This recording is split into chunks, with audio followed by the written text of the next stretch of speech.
In Britain, tabloid newspapers are a force to be reckoned with. Papers like The Mirror, The Daily Star, The Sun, and The Daily Mail give British readers a daily dose of celebrity gossip, sensational crime stories, and salacious exposés. But the Fleet Street tabloids came under threat from a scandal at the now-defunct News of the World. That paper and others routinely found stories by illegally accessing voicemail accounts of subjects, ranging from missing children to the British royal family. It became known as the phone hacking scandal and eventually threatened the media empire built by Rupert Murdoch, the Australian media mogul who owned News of the World and other British tabloids. It was the dogged work of British reporter Nick Davies, writing for The Guardian, which brought the story to light. In his book Hack Attack, Davies describes Rupert Murdoch as one of the most powerful people in the world, perhaps even the most powerful. We talked recently and I started by asking him exactly what he meant by that provocative statement. Well, he's got two different kinds of power, really. One, he runs a big corporation.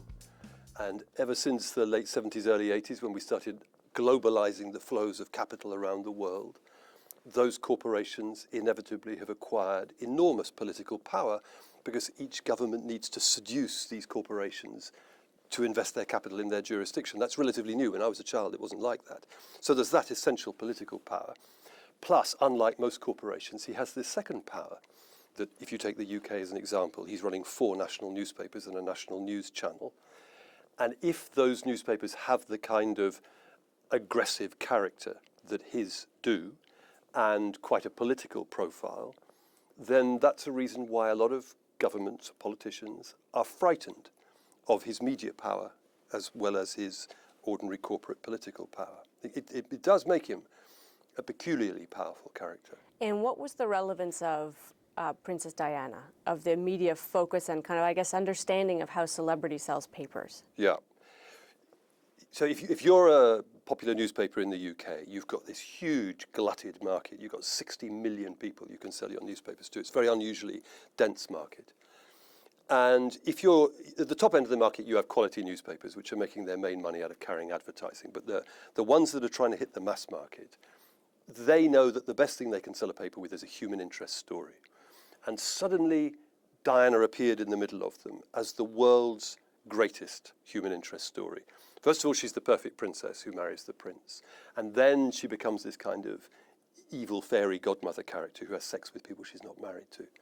And up until her arrival, the royal family were, for better or worse, kind of sectioned off and the newspapers didn't get in there. But she was irresistible, so they went for her. They went for everything about her, I mean, including who she was sleeping with. And the importance of that was that once her private life had become fair game, then everybody's was. There were simply no limits left.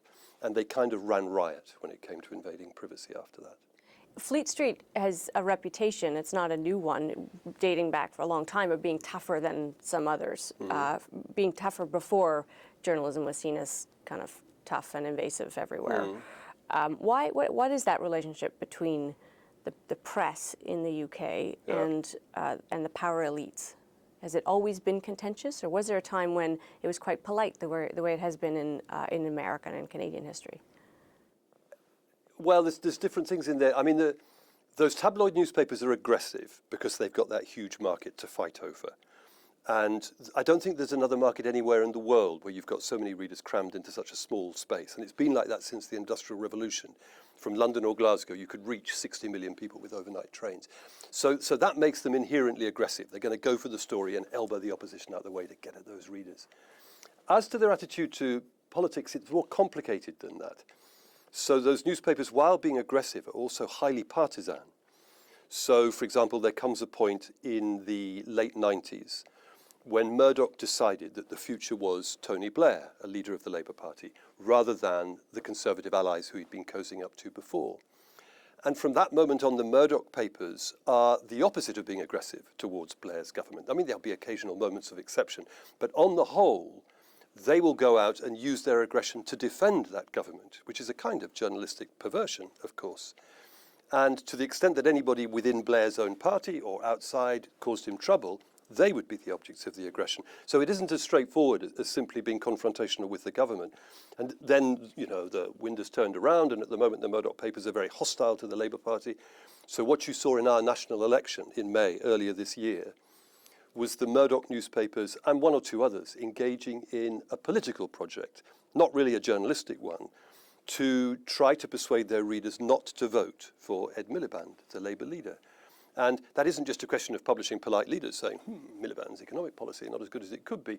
It's about taking the legs off Ed Miliband and humiliating him and going into his private life and digging up former girlfriends and smear, smear, smear. And if a story's false or if it's distorted, well, then that's not really a problem because it's a political project, not a journalistic one.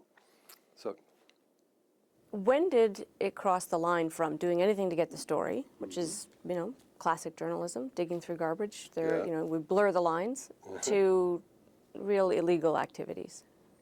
I think the key thing is the technology which is making it available. So the basic logic that you're going to be ruthless and get this story in order to beat the competition, that's been there in those tabloid newsrooms a long time. But when mobile phones come along, then with them comes the possibility of accessing people's voicemails, which is a pathetically easy thing to do. And then emails come along, and with that, the possibility of hacking into them. And there was a little bit of breaking and entering on the side as well, which is kind of more conventional. But it's really just the technology opening the door, I think. And in terms of how it spread throughout a newsroom and evidence that it was happening, how hard was it to get that? There was a long time when there's kind of almost seemingly resistance to letting this story be aired. Okay, well, so first of all, there's enormous resistance to the story coming out, which is a reflection of Rupert Murdoch's power. So the police were sitting on copious evidence of criminality at the News of the World and chose not to pursue it. We had our press regulator, then known as the Press Complaints Commission. They also had people on their main commission who knew some of the truth, but who chose to publish a report which reflected none of that. And beyond that, in the rest of Fleet Street, national newspapers didn't want the story to come out. Well, some of them were owned by Rupert Murdoch. Others were separate from him, but committing similar crimes. A few others didn't want it to come out because they supported the Conservative Party. And there was a big connection with the Conservatives because the guy who'd been editing the News of the World had gone to work for the Conservative leader, David Cameron. So there's plenty of resistance. In the book, I describe it as passive power. That Murdoch has got so much power that he doesn't have to run around telling people what he wants. They anticipate what he wants and try to placate him. So that's the basic environment. But the thing is that if a newspaper behaves as badly as the News of the World was, it will alienate people. And in this case, in particular, it alienated a lot of people who'd worked for it. So by the end of the day, we had 25, 30 people who had worked for the News of the World who were helping us behind the scenes because they really didn't like what that newspaper was doing to its staff, enormous amount of bullying, to the sources of its stories who were often being lied to and ripped off, and to the subjects of those stories who were often having their privacy invaded and their careers or even lives ruined in order to fabricate stories, make stories that would sell the paper. So the power that was protecting them kind of went over the top and produced a reaction which ultimately undermined them, if that makes sense. It does, and you obviously were dogged in pursuing it and building a case and making evidence. The turning point does seem to have been in public opinion when it was revealed that these activities had violated the privacy of a young and, it turned out, deceased girl. Yeah. What was that? What was sort of realizing that this was going to be the moment that this was now going to get the attention it deserved? Well, actually, I don't think I did realise that it was going to have that impact. I'd been doing stories in The Guardian for 2 years, dozens and dozens of stories. And the key thing was that other newspapers, as I've just said, they were refusing to join in and cover the scandal that we were uncovering. And that story about this 12-year-old schoolgirl, Millie Dowler, who had been abducted and murdered, the fact that she'd had her voicemail listened to, or the voicemail messages being left by her grieving family and friends, it crossed a line so that the emotional impact of that story was such that the other newspapers had to join in. So it wasn't that public opinion immediately reacted, it was the other newspapers started to do their jobs. And that was extraordinary because the day after we did the Millie Dowler story, the Daily Telegraph, a very upmarket conservative newspaper, which had previously been absolutely silent on the story, published this amazing tale about the families of people who'd been killed in the terrorist bombings in the underground system in London in July 2005. That the News of the World had been hacking into the voicemail of those bereaved families. And that's a shocker. I mean, that's as bad as the 12-year-old girl, probably worse. And then the next day, the same newspaper, The Telegraph, did another amazing story about the families of British soldiers who'd been killed in Afghanistan. Same stuff. The News of the World had been inside their voicemail. And so you've suddenly got this chain reaction of exposure, and that carried public opinion with it, and political opinion too. And suddenly, nobody wanted to be Rupert Murdoch's friend. It was an extraordinary atmosphere in London at that time.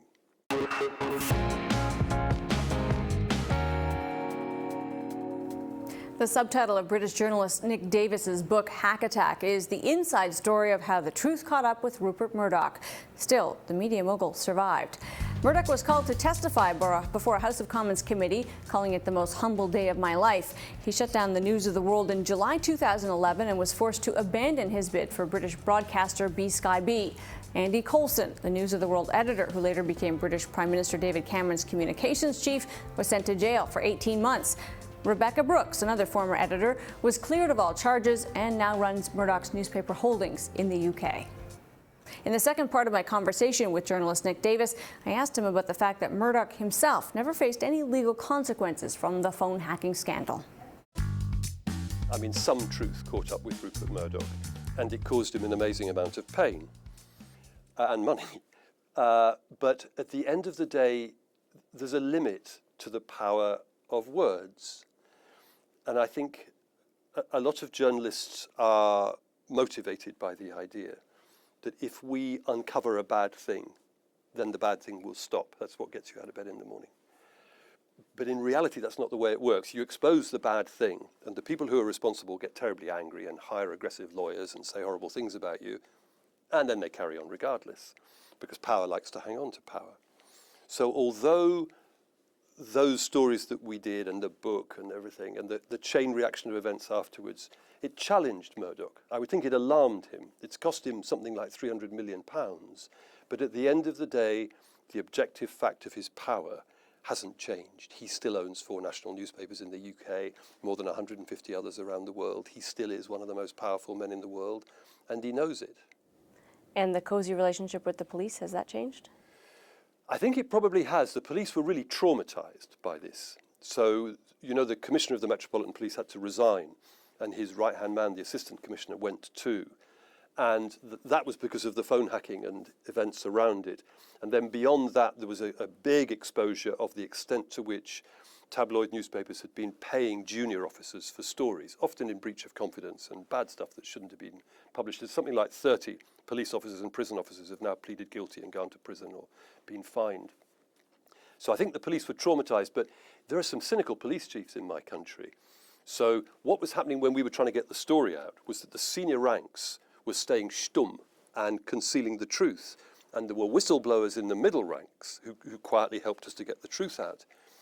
However, what's happened since is that the police chiefs have said, it's appalling that all these terrible things are going on between police officers and newspapers. We're going to forbid police officers to speak to newspapers again. Any officer who speaks to any reporter has to record it. If they don't, it's a really serious disciplinary offence. So they've silenced the whistleblowers. We're really, really a cynical abuse of their position after the scandal.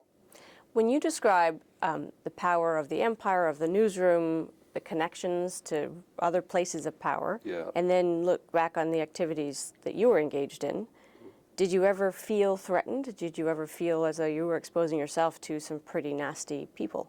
So Murdoch and his people don't do physical threat.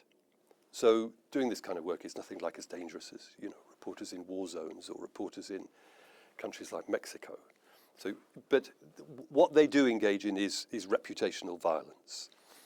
So from the word go, I can remember on the day I first talked to my editor about the story, we had a little sort of pale moment where we thought, Christ, how much are they going to dig out of our private lives? How much humiliation and pain is there in prospect here? And while we were doing the stories, we kind of had this thought, as long as we keep publishing, they can't really drag out the most embarrassing things from our private lives because it'll be too obvious. But in fact, we were wrong. I mean, it's not that I've had anything particularly terrible dragged out of my private life, but they did try. So the worst victims of this actually weren't me. There were other people who were involved in uncovering this. And there was a member of Parliament, Tom Watson, who was very good and brave and articulate, who's now just become the deputy leader of the Labour Party. While this was all being exposed, the Murdoch company hired a private investigator who specialises in covert surveillance, who was secretly following Tom, hoping to be able to catch him out having an affair. And Tom wasn't having an affair. It led to nothing. But you can see the will to smear there. They did the same thing, the covert surveillance, on two of the lawyers who were representing famous people who were suing because their phones had been hacked. And I've a couple of times been warned that Murdoch papers, in fact one other paper there as well, were poking around in my private life, trying to find out embarrassing tales, of which there may be a few, but they just looked in the wrong place. In this part of the world, and probably everywhere outside the UK, the reaction was, this is a shocking story, and then almost immediately to question the media here, including obviously Murdoch-owned properties, but even beyond that, to say, well, is this common? How common is this practice if it's going on? What's the answer to that in your view? On the whole, I don't think it has shown up anywhere else in the world, because I don't think anywhere else in the world have you got a newspaper market that's as ruthless as the UK one. So I think Murdoch as a company, News Corp, have been accused of breaking various rules in other countries, but not the newspapers, just more on the commercial side. But I think it's a sad, bad fact that UK newspapers seem to be peculiarly bad, or at least the bad end of newspapers in the UK is. And where does that leave the trust between the public and journalists in general? Obviously, if you're dealing with these papers, perhaps you know what you're getting and you're buying it for. And in fact, where's the responsibility? Yeah, there's an awkward paradox there, which is that when people do opinion polls, public opinion is overwhelmingly hostile to the idea of journalists invading people's privacy, and in particular writing about their sex lives. And yet that same public who are saying that in opinion polls are the people who go and buy those mass circulation newspapers. So I guess it's just what humans are like. We do things that we know we shouldn't. It's too tempting. And I think that's translated into a political problem, that we had this amazing inquiry chaired by Lord Justice Leveson. And the inquiry itself was like a feast. It was really wonderful that all these powerful, powerful people, prime ministers and senior officials and government ministers and chief police officers and editors, all had to go and give evidence on oath, sometimes with their email messages being disclosed so that they could be checked. And you saw the way that power works behind the scenes. It was really, really thrilling. So then Leveson produces a report which had a lot of really rather clever, sensible things to say about the way the press should regulate themselves. But the press don't want it, or at least the dark end of Fleet Street doesn't. The last thing they want is to be required to work according to the code of conduct, which they themselves have written and which they claim to want to abide by. And so they've used all their political muscle to shove that report aside and to ignore it. And if public opinion were genuinely deeply hostile to the stories they do, it might be quite difficult for them to get away with that. You might imagine a consumer boycott happening. But unfortunately, that public opinion, I think, is superficial. It's worn as a badge, that opinion, but it isn't deeply held. And so they're still buying the newspapers, which of course encourages them to carry on breaking the rules. And how do you feel about that? Not as a journalist, not as a professional, but just as a human being, that the papers still exist and thrive. Rupert Murdoch, he may cost him some money, but he's fine. And the central characters are all fine. Well, it has a very bad effect, I think, on our society. The worst effect is the distortion of public debate around numerous important issues, things like whether or not we should be in the European Union or join the European currency. I mean, big issues which get completely distorted by this distortion machine masquerading as newspapers. And then I think there's something kind of unhuman about taking the most sensitive, private, personal details of people's lives and converting them into a commodity to be sold for profit. There's a real cruelty in there. And I suspect that it has a knock-on effect in hardening the readers to each other, that you just think, well, people don't really matter, people's feelings don't really matter. There was an example a couple of months ago where the Sun were approached by two sex workers who had been having sex with a guy who's in the House of Lords. and the Sun set the sex workers up with a secret camera, and they recorded him. And they recorded him